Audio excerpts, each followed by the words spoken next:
প্রিয় দর্শক, এগুলো যা দেখতেছি এগুলো হলো গার্মেন্টসের শ্রমিক। এই গার্মেন্টসের শ্রমিক সারাদিন কষ্ট করার পরে টাকা তুলতে আসবে, এখানেও কষ্ট। মানে এগুলো কোন নিয়ম যে গার্মেন্টসের বেতন এই ডাচ বাংলা ব্যাংকে দিতে থাকেন। আমি এই হিমাচলে গেছিলাম, সেখানে আরও 200-250 লোক দাঁড়িয়ে আছে ওখানে। গার্মেন্টসের শ্রমিককে আসলে সব জায়গায় কষ্ট। গার্মেন্টসের শ্রমিক আগে যে বেতন বকেয়া করে রাখে, আবার টাকা যদি দেয় সে জায়গায় টাকা তুলতে আসে কষ্ট। দেখেন কী অবস্থা।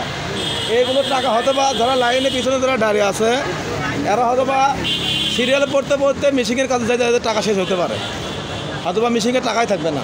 যেমন হিমায়তপুরে ব্রাঞ্চে টাকা নাই, 200-250 লোক দাঁড়িয়ে আছে, তারা মেশিনের পাশে যাওয়ার পরে দেখে টাকাই নেই সেখানে। তাহলে এগুলো দেখবে কে? এগুলো দেখার উপায় কে? এগুলো গার্মেন্টসের মালিককে দেখবে না যে আমার শ্রমিকরা যে আমি টাকা দিয়ে দিলাম টাকা ঠিক মতো পাচ্ছে কি না। বিজিএম কি করে যে বিজিএম গার্মেন্টসের শ্রমিক বেতন ভাতা তারা যেন ঠিকঠাক মতো পায়। এই যে ডাচ বাংলাতে দিচ্ছে তারা টাকাই তুলতে পারতেছে না। সব দিকে তো এত কষ্ট করা যাবে না গার্মেন্টস শ্রমিকের। আমি অবিলম্বে বলবো যে এগুলো হয়রানি যেন না করা হয়। সারা বাংলাদেশে অন্তপক্ষে গার্মেন্টস শ্রমিক কত লক্ষ গার্মেন্টস শ্রমিক আছে, বেশিরভাগ গার্মেন্টসই হলো এই ডাচ বাংলার সঙ্গে জড়িত।